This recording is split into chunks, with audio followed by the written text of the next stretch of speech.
Hello అమ్మాయిలు, అందరూ ఎలా ఉన్నారు? బాగున్నారా? నేను కూడా చాలా బాగున్నాను. చల్లటి వర్షం పడుతున్నప్పుడు వేడివేడిగా టీ పెట్టుకొని అందులో కొంచెం అల్లం కచ్చాపచ్చాగా దంచి వేసుకొని ఆ టీ ఎంజాయ్ చేస్తుంటే అసలు ఆ ఫీలే వేరు కదా. ఇలాంటి గ్లాసు కప్లో పోసుకొని టీ తాగితే ఎలా ఉంటుంది ఒకసారి ఫీల్ అవ్వండి.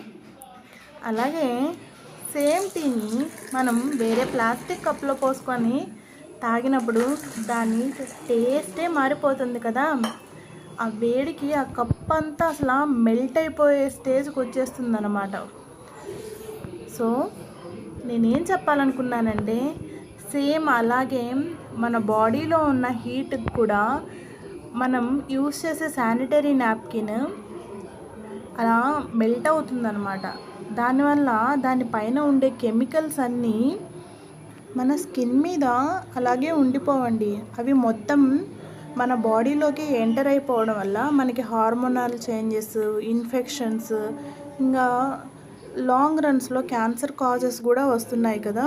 అండ్ అప్పుడు మనం ఇలాంటి ప్లాస్టిక్ నాప్కిన్స్ ఎందుకు యూజ్ చేయాలి? So switch on the biodegradable sanitary napkins in natural way.